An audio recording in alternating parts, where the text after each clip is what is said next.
In a shocking 91 minutes of live broadcast, Jasmine Crockett exposed 12 explosive files with 487 hidden deals that Donald Trump never wanted America to see. The evidence revealed how his reckless cuts ignited chaos in 23 cities, leaving the nation on the edge of collapse. The chamber shook with outrage as millions of viewers witnessed democracy under siege. But the burning question remains: what devastating secret inside those pages could finally destroy Trump's empire? Stay with us. This is a story worth every second of your time. The red light of the camera flickered on, and at that very instant, America held its breath. Across 50 states, living rooms, bars, airports, and phones were tuned to the same live broadcast, millions of eyes fixed on one stage, one confrontation, one night that promised to shake the foundations of the nation. The moderator had barely opened his mouth when a thunderous voice cut through, sharp as broken glass.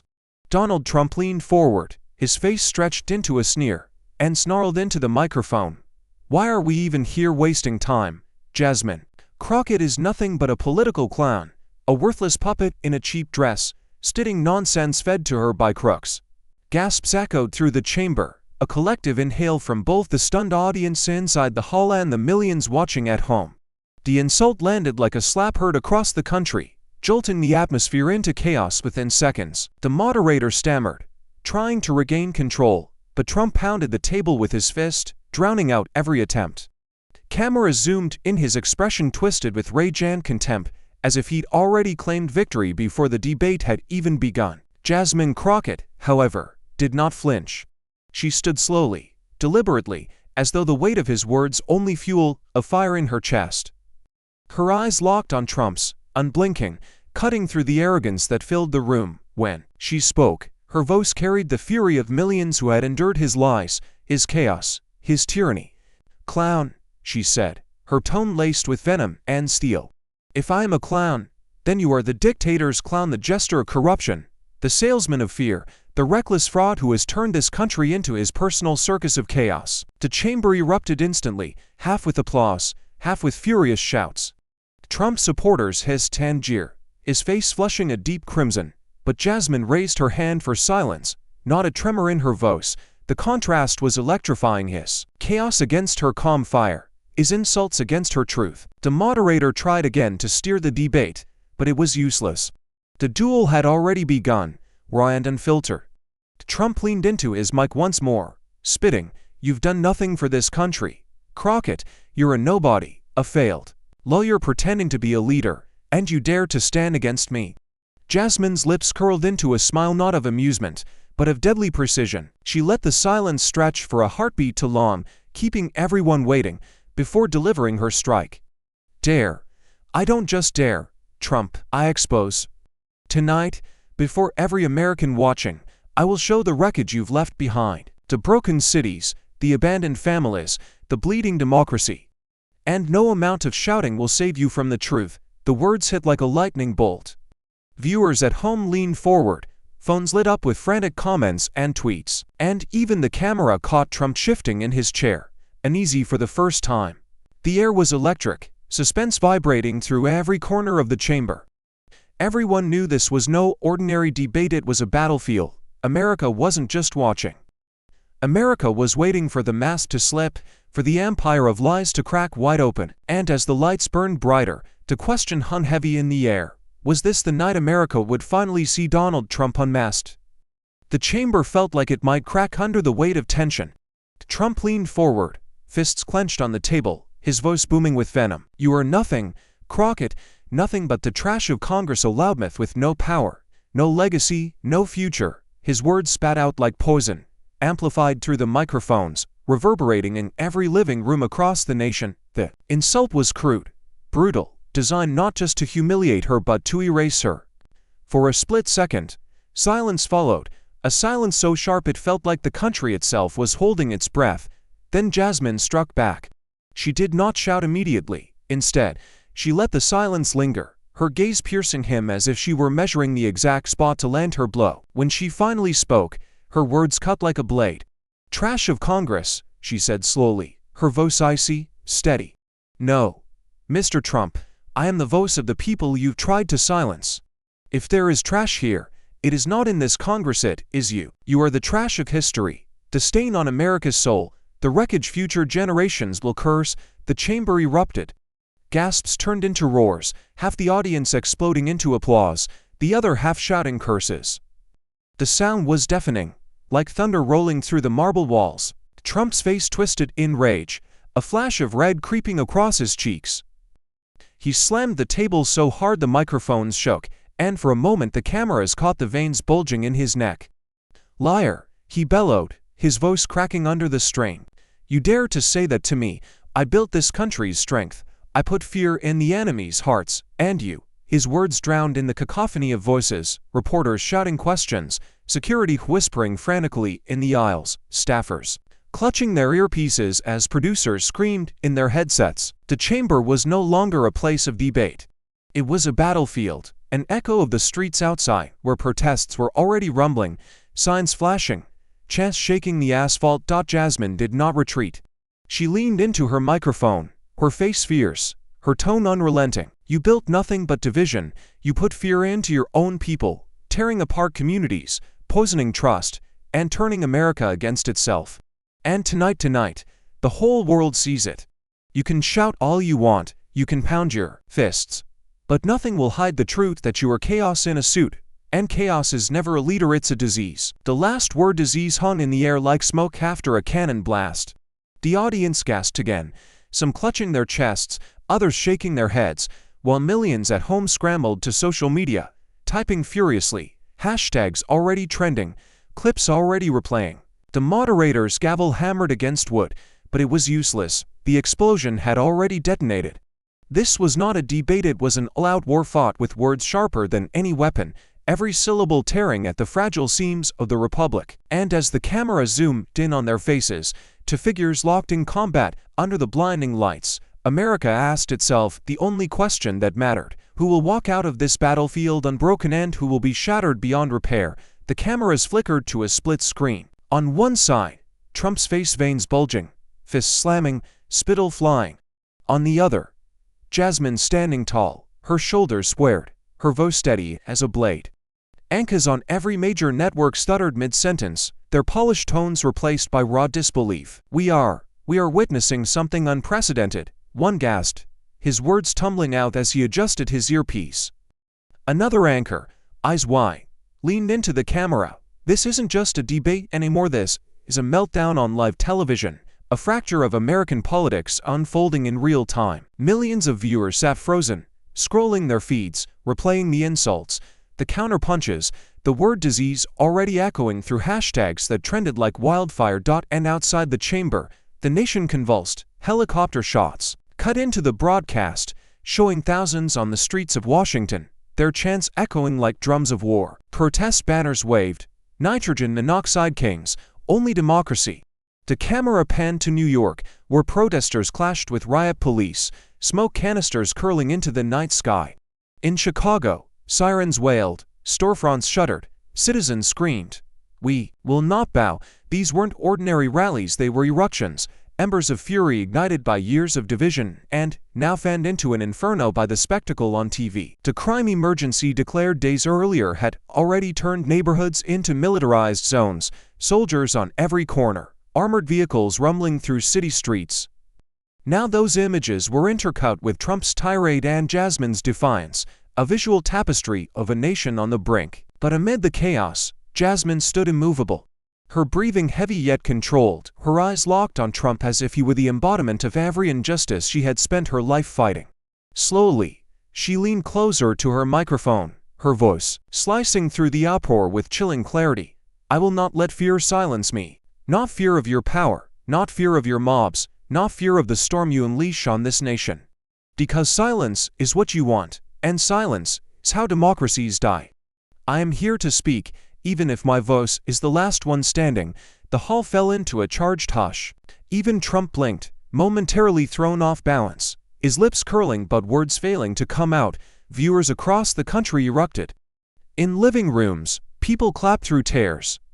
In protest lines, chants grew louder, fueled by her defiance. In studio panels, commentators shook their heads in awe. One whispered, almost reverently, "She's not debating anymore, she's leading." The camera zoomed on her face, fierce yet resolute, a single figure framed against the storm, and, as the broadcast thundered on, one question pulsed through the air, heavier than the Trump leaned back in his chair, his face still red from the clash but his tone shifting into something colder, sharper, more deliberate. He wasn't just shouting anymore, he was cutting. His words dropped like daggers, each one aimed not at Jasmine's arguments, but at her very identity. "This woman," he snarled, jabbing a finger toward her, "comes from nothing. She's a failed lawyer, a nobody from Texas pretending she understands power. She stands here as if she matters, but let's be honest, her voice only exists because the elites want a face, a token, someone they can parade around while they pull the real strings." The audience gasped, some clapping in approval, others shouting in disgust, but Trump pressed harder, sensing the wound he wanted to open. "She plays the victim, always whining about minority struggles, about injustice, about racism. Let me tell you, America is tired of hearing about it. You people had your chances, and what did you do with them? Nothing but chaos, crime, and poverty. And now she wants to call me the problem. She's the problem, she and her kind." The words hung heavy, toxic, filling the chamber like smoke. Jasmine's jaw clenched, her knuckles white as she gripped the table. For a moment, just a fleeting second, the cameras caught at the flicker of pain in her eyes, the shadow of every insult she had endured since the beginning of her career. The weight of every time someone had tried to reduce her to nothing more than her race, her gender, her voice. The country saw it too. On screens across America, families shifted uncomfortably, recognizing the venom, remembering times they too had been silenced, dismissed, belittled. Trump supporters roared with laughter, but millions watching at home felt their stomachs twist. The wound was real, the cruelty undeniable, yet Jasmine did not crumble. She inhaled slowly, and with that breath, something shifted. Vulnerability glimmered, but it was not weakness, it was fuel. She looked at Trump with eyes no longer filled with just defiance, but with a deeper fire, the kind forged by scars. Her voice trembled at first, raw, human, but then steadied into steel. "You think I am small because I come from where power rarely looks. You think I am weak because I dare to carry the struggles of those you trample. But I will tell you this, the very pain you mock is what makes me unbreakable. Every insult, every dismissal, every injustice, I carry them all, and I turn them into strength. And tonight, America sees not my weakness, but your cruelty. They see who you are." When the mask slits, the chamber fell into a storm of nose jeers. Colliding with jeers, commentators scrambling to process, phones exploding with reactions. Trump smirked, but his eyes betrayed a flicker of unease. He had wanted to humiliate her, yet instead he had exposed his own venom to the nation. Jasmine's shoulders squared, her breathing steady, her gaze locked on him without a blink. She had absorbed his attack, transformed it, and hurled it back. And as the camera lingered on the two of them locked in silent battle, the nation itself leaned forward, pulse racing, knowing the war of words was only beginning. Would Trump's barrage of attacks pierce her armor, or had he just revealed cracks? In his own, Trump leaned forward again, but this time his tone was colder, controlled, as though he wanted to remind everyone that his power did not just come from words. His hand slammed onto a stack of folders, his voice booming into the microphone. "You talk about cruelty. Let me tell you what real control looks like. In the last 2 weeks alone, I've signed orders deploying the National Guard into Chicago, Los Angeles, and D.C. I've declared crime emergencies that allow me to bypass weak governors and take action myself, and guess what? Nobody stopped me. Not Congress, not the courts, not anyone. When I say move, this country moves. That's power. That's leadership." His words cracked through the chamber like a whip. The air grew heavier, as if the weight of authoritarianism had entered the room.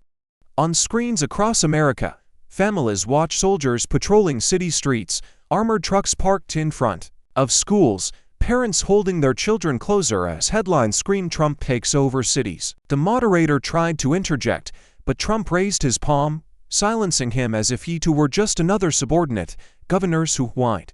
I threatened to cut their funding. Mayors who complained. I reminded them who controls the National Guard, and they backed down, every single one of them. Because fear works. Fear keeps the chaos in check. Fear keeps people quiet." His words were venom laced with triumph, And the crowd inside the chamber shifted uncomfortably, as if realizing they were not just hearing rhetoric, they were witnessing the blueprint of dictatorship, broadcast in real time. Jasmine gripped her microphone, her knuckles pale against the woe, her chest rising and falling with fury. For a moment she closed her eyes, steadying herself against the wave of dread sweeping over the hall. When she opened them, her voice rose, cutting through Trump's boast with the clarity of a bell. "Fear," she said, her words deliberate, echoing in the tense silence. "You've weaponized fear, not justice. You march soldiers through our neighborhoods not to protect, but to intimidate. You silence governors, not because they're wrong." The screen split again, but this time it wasn't families watching in fear, it was the streets themselves, burning with energy. Helicopter cameras captured the scale. Rivers of people flooding avenues in New York, Los Angeles, Chicago, Atlanta, Philadelphia. The chants rose like rolling thunder. Nitrogen monoxide kings, nitrogen monoxide crowns. Placards waved against the night sky, slogans painted in furious raid. "No King's Day, fear is not justice, hands off our democracy." Outside the White House gates, thousands pressed against barricades, their fists raised, their voices clashing with the sirens of police lines. In San Francisco, a march of mothers held signs that read, "Our children deserve peace, not soldiers." In Houston, a sea of young people climbed on top of buses, screaming into megaphones, "Trump will not silence us." The nation wasn't watching passively anymore, it was moving, surging, erupting. Inside the chamber, Trump's jaw clenched as the images rolled across the giant monitors. He pounded the desk, his face twisting. "These are not protests," he barked, his voice rising with anger. "These are anarchists, thugs, traitors. And if they think they can scare me, they'll see tanks on their streets by dawn." His roar echoed, but Jasmine leaned closer to her microphone, unshaken, her voice calm but slicing through like a blade. "Mr. Trump," she said, her tone sharp with steel, "what you call chaos is the heartbeat of democracy. Those chants, 'No King's Day, hands off, justice now,' they are not thugs. They are Americans. They are teachers, students, veterans, parents. They are the people who refuse to kneel before your fear." The chamber erupted again, half exploding with cheers, half jeering with fury. Trump's fists trembled on the table, his voice caught between rage and desperation. "You dare to glorify mobs. You dare to call them patriots." Jasmine didn't flinch. Her eyes blazed as she leaned even closer.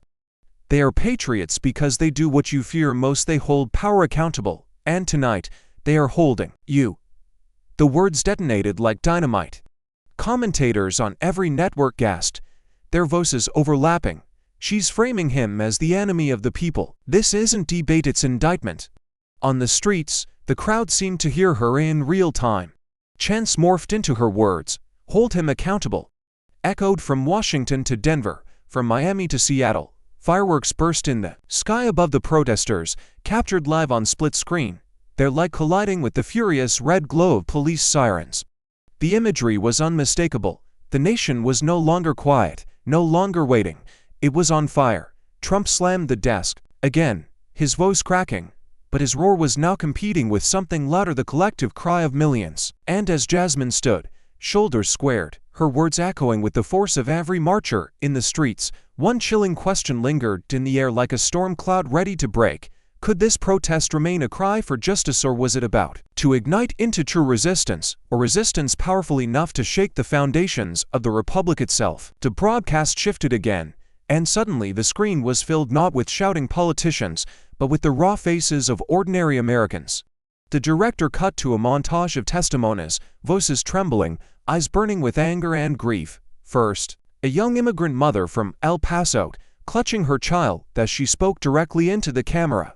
"He called us criminals," she whispered, her accent thick but her words unmistakable. "But I work 2 jobs, I clean houses, I pay taxes, and now my husband has been deported. My son cries for him every night. Is that justice? Is that America?" Her voice cracked, and the chamber fell eerily silent. Then came the image of a single mother in Detroit, standing in a dimly lit kitchen, her refrigerator nearly empty. "I was laid off after his cuts," she said, her hands trembling as she opened the fridge to show little more than a carton of milk and a wilted piece of lettuce. "He promised jobs, but all I got was bills I can't pay and food I can't buy. I'm raising 2 kids alone. Do we not matter?" Her words stung like knives, the image of the empty fridge replaying in living rooms across the nation, searing itself into the public conscience. A black father appeared next, his voice steady but his eyes wet with rage. He stood by the gravesite of his son, gunned down in a neighborhood Trump had once called infested. He was 17, the man said quietly, his hand on the tombstone. The chamber was still vibrating from Trump's threat when Jasmine reached beneath the desk. Her fingers closed around a thick folder, crimson red, its edges frayed, as though it had traveled a long road to arrive at this very moment. She rose, without a word, and the room fell into an easy silence, the kind of silence that feels like the pause before an explosion. With a sharp motion, she slammed the file onto the table. The sound cracked like a gunshot, jolting the audience to their feet. Gasps erupted, cameras zoomed in, and every network instantly splashed the headline across the lower thirds. "The red file," Trump's smirk faltered. He leaned forward, squinting, his face tightening with sudden recognition. Jasmine's voice rang out, clear, unflinching, carrying the authority of someone who knew the truth she held was more powerful than any insult. "This," she declared, laying her hand flat on the folder, "is what you've been hiding from America. Classified reports, intelligence assessments, budget records. Proof that you gutted our security, slashed resources for counterterrorism, and left our intelligence agencies blind while our enemies grew bolder. Proof of corruption, of contracts funneled to cronies, of money siphoned from the people into your empire of greed." The audience roared in disbelief, a wave of shock rolling through the chamber like thunder. Phones lit up instantly, hashtags detonating across social media. Hashtag red file, hashtag Trump exposed, hashtag the truth drops.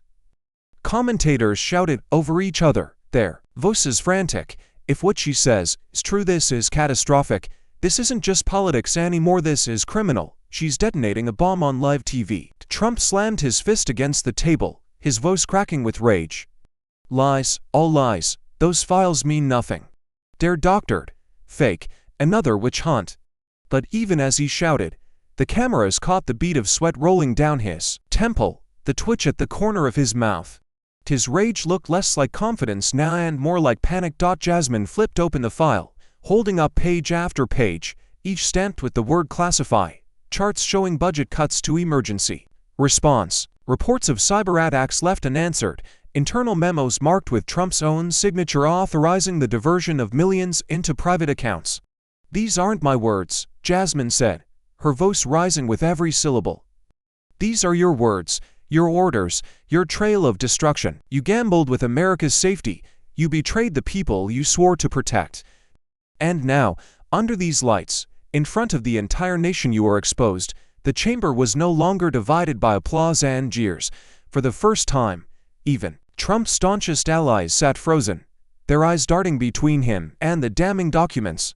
The moderator's gavel slammed desperately, but the noise was drowned by the rising roar of the crowd, by the frantic clatter of journalists filing breaking alerts, by the chants outside that grew louder with every second.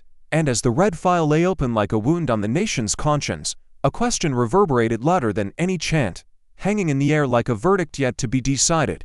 Would these explosive documents finally shatter Trump's empire, or would he claw deeper into the darkness to survive? Trump lurched forward, his chair screeching against the marble floor, the microphone trembling under the force of his fists. His face glistened with sweat under the lights, his words tumbling out in jagged bursts. "This is garbage. It's fake, fabricated nonsense put together by radical left-wing operatives. These so-called documents, they're lies. They mean nothing." His voice cracked on the last word, a sharp note of desperation that betrayed the confidence he was struggling to project. The chamber buzzed with unease. Even his supporters shifted uncomfortably, their eyes darting, their loyalty colliding with the sight of a man unraveling. He jabbed a finger at Jasmine, his tone descending into venomous rage. "You're a fraud, Crockett, a disgrace to Congress. You've never built anything in your life. You've never signed a deal, never created jobs, never fought for this country. You're a parasite, feeding off my name, using my strength to prop yourself up like some kind of hero. You're nothing without me." The words echoed, harsh and venomous, but instead of silencing the chamber, they exposed his panic. The audience gasped, some booing, others shouting back at him. The moderator banged the gavel, but the sound was swallowed by the chaos erupting inside the hall. Jasmine didn't move. She stood calm, letting his fury rage like a storm against a mountain. Her silence was deliberate, her composure a stark contrast to his meltdown, and the cameras caught every detail: the wild eyes, the quivering jaw, the spit clinging to the corner of his mouth. Commentators whisper over the feed, "He's losing control. This is not dominance, it's fear. He looks cornered." Trump slammed the folder shut, scattering papers across the table, his gestures frantic. "You think you've cornered me? You think you've won?" He shouted, his voice rising to a near shriek. "These papers mean nothing. You can throw your lies around, but the people know me. They love me. They will never, ever believe you." His words rang hollow, and even as he yelled, chants from the protests outside bled into the chamber microphones. "No kings. Stand with Jasmine." Cutting through his roar like a knife, Jasmine finally leaned forward, her voice calm, steady, devastating. "Listen to yourself," she said, her words soft but lethal. "You claim power, yet all the nation hears is fear. You claim strength, yet you tremble before the truth. You can scream my name, call me parasite, call me nothing, but every time you do, America sees what you've become: a man cornered, a man afraid." The chamber erupted again, a deafening clash of applause and outrage, the sound spilling beyond the walls into a nation already on edge. Trump's face twisted, his mouth opening and closing as if searching for words that would not come. His fury had turned from weapon to weakness, and the world was watching every crack form in real time. And as the cameras zoomed closer, catching every flicker of panic in his eyes, the nation asked itself the question that could no longer be ignored. Was Donald Trump finally cracking under the weight of his own lies, or was this just the calm before an even darker storm? The chamber quaked with noise, applause, boos, shouting, gavel strikes, but Jasmine raised her hand, and as if pulled by an unseen gravity, the room obeyed. Silence fell, heavy and absolute. The cameras tightened their focus on her, to bright lights catching the steel in her eyes, the tremor of fire in her voice. She stood not as one congresswoman, but as the embodiment of every voice that had been silenced, every community left in the shadows. "Mr. Trump," she began, her words measured, each syllable deliberate, carrying the weight of a gavel striking down truth.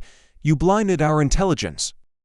You dismantled the very eyes and ears of this nation. You slashed budgets, fired experts, drove out those who warned us of threats, and then you forced America to drive in the dark." Her voice rose, echoing through the marble, the words reverberating like a verdict in a cathedral of power. "And what happens when a nation drives blind?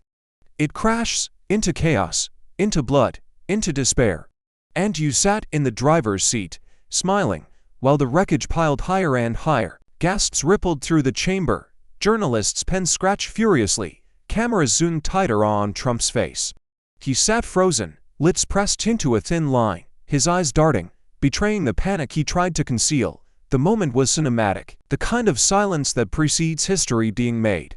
Jasmine did not relent. "You betrayed the guardians of our safety. You stripped our defenses bare, all for profit, for ego, for power. You left our soldiers without resources, our cyber walls unguarded, our intelligence agencies crippled. And then, when the nation cried out, you mocked them. You mocked the mothers who lost children to violence. You mocked immigrants who bled for this country. You mocked every American who dared to demand justice. You mocked them because you could not bear to face the mirror." Her voice cracked not with weakness, but with the raw fury of truth too heavy to contain. The chamber felt it, the nation watching felt it, the protesters outside roared louder, as if their chants had found their echo inside her words. Jasmine lifted the red file again, her hand trembling but unyielding. She held it aloft like evidence. In a trial, her voice thunderous now, "This is your legacy. Not greatness, not security, not America first. This is the rot of corruption, the blindness of arrogance, the betrayal of a people. You turned the Oval Office into a throne, our democracy into your circus, our truth into your weapon. And tonight, in front of the nation, I strip that mask from your face." The chamber exploded not in chaos this time, but in stunned awe. Even Trump's staunchest allies could not hide their unease. The camera zoomed so close to his face that America could see it. The twitch of his jaw, the narrowing of his eyes, the ghost of a man cornered by truth. And as Jasmine's words settled over the chamber like a hammer striking marble, one question surged across every headline, every living room, every whispered conversation in America. Could her truth survive the tidal wave of his lies, or was the storm about to consume them both? The silence after Jasmine's monologue lasted barely a heartbeat before Trump erupted. He slammed both fists onto the desk so violently that microphones rattled and papers flew into the air. The sound was like a cannon blast, jolting the audience. Upright, his face burned crimson, veins bulging along his temples, sweat dripping down his brow under the unforgiving glare of the lights. Then came the roar, raw and unhinged. "You liar! You fraud! You will regret this. Crockett, you think you can humiliate me in front of the world? You'll regret it for the rest of your miserable life." His voice cracked under the weight of his rage, the shrill edge of desperation slipping through the thunder of his words. The chamber recoiled. Gasps shot through the air, some hands flying to mouths, others pointing at the stage in disbelief. Commentators scrambled, voices overlapping on live feeds. Did he just threaten her? This is unprecedented. The camera zoomed closer, catching every violent twitch of Trump's face. He was no longer the self-assured strongman. He looked like a man unraveling, cornered and dangerous. The gavel pounded desperately, but it might as well have been a whisper against a hurricane. Trump jabbed his finger at Jasmine, his body shaking. "You're nothing but political trash. You'll be destroyed. Do you hear me? I'll make sure you never set foot in this chamber again. You'll crawl out of here disgraced, broken, finished." Spit flew with every word, the microphone struggling to contain his fury. His threats were not veiled. They were raw, naked, and broadcast to millions without filter, and yet Jasmine did not flinch. She sat perfectly still, her composure like ice against his wildfire. Slowly, deliberately, she leaned into her microphone. Her voice, calm and steady, sliced through the chaos with surgical precision. "No, Mr. Trump," she said, her tone almost quiet, but carrying with devastating weight. "The only regret tonight will be yours." The chamber went silent again, as if the air had been sucked out. The contrast was staggering, his unhinged rage against her unbreakable calm. Outside, the protests seemed to sense the shift. Chants grew louder, echoing her words back like a chorus. "The only regret will be yours." Fireworks cracked in the sky above D.C., captured live on split screens alongside Trump's contorted face. Commentators spoke in hushed tones now, their voices heavy with the gravity of the moment. "She's holding her ground. He looks like he's imploding. This is history." Trump staggered back in his chair, his chest heaving, his hands still trembling on the table. For a moment, the camera caught at the flicker of doubt in his eyes, the split-second recognition that his fury had not broken her but had instead revealed his own cracks. And as the chamber braced for whatever would come next, America leaned in closer, breathless, gripped by the realization that they were witnessing the unraveling of power in real time. Was Donald Trump about to implode, live on air, or would he plunge even deeper into rage to claw back control? The moment Jasmine's words landed, "The only regret will be yours," the chamber erupted like a bomb had gone off. MAGA loyalists shot up from their seats, red-faced and foaming with fury, shouting at the top of their lungs, "Liar! Traitor! Fake!" Their voices blended into an animalistic roar, the sound of a mob trapped in marble. Across the aisle, Democrats leapt to their feet, clapping, cheering, some pounding the desks in defiance, chanting Jasmine's name as if the hall itself had become an arena. The noise was deafening, so overwhelming that even the moderators' gavels shattered against the wooden futility. Cameras panned frantically, catching the chaos from every angle. A MAGA congressman jabbed his finger across the aisle, screaming she should be expelled, while another Democrat shouted back, "You should be in jail." The clash grew louder, closer to physical as hands waved, fists clenched, security guards swarmed in, their earpieces crackling with urgent orders. Viewers at home watched democracy convulse in real time, the sacred chamber of debate reduced to a battleground of raw rage. Anka's voices cracked over live feeds. "This is unprecedented. The chamber is literally shaking. This is what collapse looks like." Trump, still seething, fed the fire. He rose again, shouting over the bedlam, "See? This is what happens when you let radicals take over. This is anarchy. This is why I must control them." His voice thundered, his arms flailing as he tried to harness the chaos as proof of his own twisted prophecy. But the image betrayed him, a leader drowning in his own storm, a man exposed under the harsh glow of live television, unable to restore the very order he claimed only he could maintain. Security rushed forward, forming a barricade between factions that threatened to collide.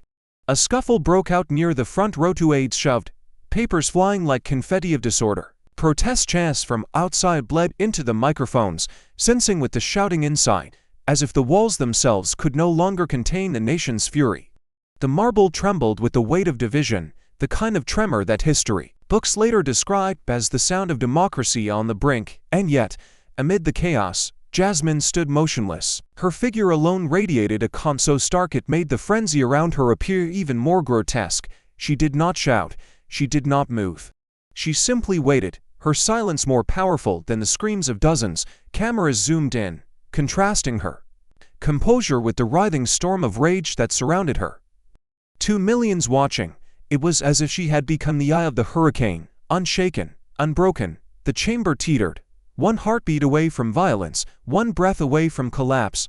And as America watched with trembling hands and pounding hearts, a single question seared through the nose like lightning across a black sky. Would the chamber fall fully into violence, or could democracy survive one more night standing on the edge of chaos? The chamber was still shaking, a cauldron of shouts, pounding fists, and clattering gavels, when Jasmine slowly rose from her seat. Security darted forward, urging her to step back, but she shook her head firmly. Her frame, though smaller than the towering figures around her, seemed to expand under the lights. The nose swelled, yet as she gripped the microphone, the air bent toward her, pulled by an invisible force. She didn't raise her voice at first, she didn't need to. The calm in her tone cut through the frenzy sharper than any scream. "I will not leave," she said, her eyes sweeping across the room, locking with allies and enemies alike. "You can hurl insults, you can pound desks, you can threaten my seat, my safety, even my life, but I will not move, because I do not stand for power, I stand for the people." The words cracked like lightning across marble. Even in the chaos, the chamber stilled for a fraction of a second, stunned by the audacity, by the raw conviction radiating from her. MAGA loyalists erupted again, spitting venom, but their fury only amplified the contrast. The cameras panned to moderates those who had sat frozen, unwilling to take sides, and for the first time, they leaned forward, clapping slowly, almost reluctantly. The sound grew, spreading through the room like a ripple across water. Applause began to drown out the jeers, a shift so subtle yet seismic that even Trump noticed, his expression tightening as his grip on the room slipped further from his hands. Jasmine pressed on, her voice rising now, thunder layered over steel. "I stand for the mother who works 3 jobs to keep the lights on. I stand for the father whose child was taken by violence he could not stop. I stand for immigrants who clean our streets, teach our children, save lives in our hospitals, yet are told they do not belong. I stand for every community you tried to silence with fear. And tonight, fear does not win. Tonight, the people speak through me." The roar of applause swelled again, louder this time, spilling over the walls, blending with the chants from outside. Trump tried to interject, shouting she's grandstanding. But his voice cracked, swallowed by the crowd's response. He pounded the desk, but it was useless. The spotlight had shifted, and every camera lens was trained on Jasmine, her figure etched in defiance against the chaos. For the first time that night, she was not just a congresswoman standing at a microphone, she was a symbol. The chamber, though still turbulent, leaned toward her. The protests outside echoed her words, amplifying them into a national chorus. Even the commentators, voices hushed, admitted what millions already felt in their bones: a shift had happened. Live in real time. And as Jasmine stood tall amid the storm, the question rippled across America, searing into the conscience of every viewer: had Jasmine Crockett, in this very moment, become the new face of resistance, and would that face endure the battles still to come? For the first time that night, Jasmine let her voice soften. The storm outside and the chaos within the chamber seemed to fade as she leaned closer to the microphone, her words drawing the nation into memory. "I grew up in Texas," she began, her tone low but steady, "in a neighborhood where the roads were cracked, the schools underfunded, and the only time we saw government was when they came to take, not give. I watched my mother work double shifts, her hands blistered, her back breaking, just so I could have a chance at a desk in a classroom. I saw friends dragged away because they couldn't afford a lawyer. I saw children my age die in hospitals that treated them like numbers instead of lives. The chamber hushed, not out of courtesy, but compulsion. Her eyes shone, but her voice did not falter. I did not learn justice in law school. I learned it in those streets, in the sound of mothers crying, in the silence of fathers broken by systems built to fail them.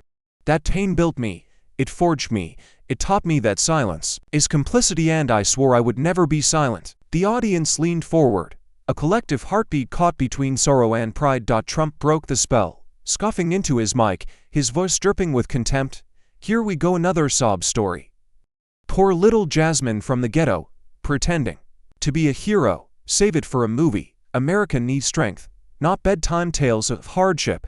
His mockery cut sharp, but it backfired. The camera panned to faces in the chamber. Moderates, independents, even those on the fence staring at him with visible disgust. Jasmine's lips curled into the faintest smile, a mark of quiet defiance. You can mock me all you want, she replied, her voice rising with new fire. But the difference between us is this: my story is real, lived, and bled. Yours is an empire built on lies, and America knows the truth when it sees it. Applause thundered, echoing through the chamber, rolling outward into living rooms across the country. And as she stood there, carrying both the scars of her past and the fury of the present, one question carved itself into the conscience of the nation: could the raw truth of a life scarred by struggle defeat the polished lies of power? Jasmine's voice grew steadier, her cadence deliberate, weaving her personal scars into a broader tapestry of struggle. My story is not mine alone, she said, her gaze sweeping the chamber. It belongs to the immigrant mother cleaning offices at midnight, praying her children will never know hunger. It belongs to the black father stopped on his own street, treated like a criminal in the neighborhood he built. It belongs to the women fighting twice as hard for half the pay, silenced when they dared to demand respect. These stories are not separate, they are America. Her words pulsed through the air, heavier than any gavel strike. The broadcast cut to an emotional montage, a Latina mother in Houston clutching her daughter as tears streamed down her face, whispering, "She's speaking for us." A black family in Atlanta crowded around their TV, the father gripping his teenage son's hand, his eyes wet with pride. A group of nurses in scrubs watching from a hospital break room, exhausted yet nodding fiercely at every word. In a dimly lit kitchen in Ohio, a grandmother pressed her hand over her heart, whispering Jasmine's words as if they were scripture. The camera lingered on faces, ordinary Americans bathed in the glow of television screens, their pain mirrored, their hope reignited. Inside the chamber, even the chaos seemed to pause. Jasmine's voice climbed, resonant, unyielding. For too long, power has tried to divide us by race, by class, by gender. But tonight, I remind this nation, we are not fragments, we are one body. And when one of us bleeds, America bleeds. When one of us rises, America rises.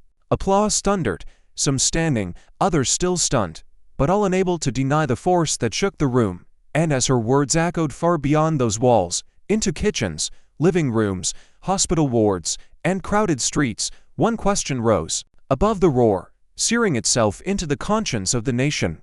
Would America rise for its people or kneel once more to the tyranny of fear? For the first time all night, the noise collapsed into silence. Jasmine's words still hung in the air like smoke after an explosion, and no one dared to move. The chamber, moments ago a battlefield of shouting and jeers, now felt like a cathedral, its marble walls echoing not with rage but with the weight of truth. Even the restless shuffling of aides stopped. Even the clicking of reporters' keyboards, and quiet. The only sound was the steady hum of the cameras, broadcasting the silence itself into millions of homes. Trump, who had spent the night roaring and spitting fire, sat frozen. His mouth hung slightly open, as if searching for a word that refused to come.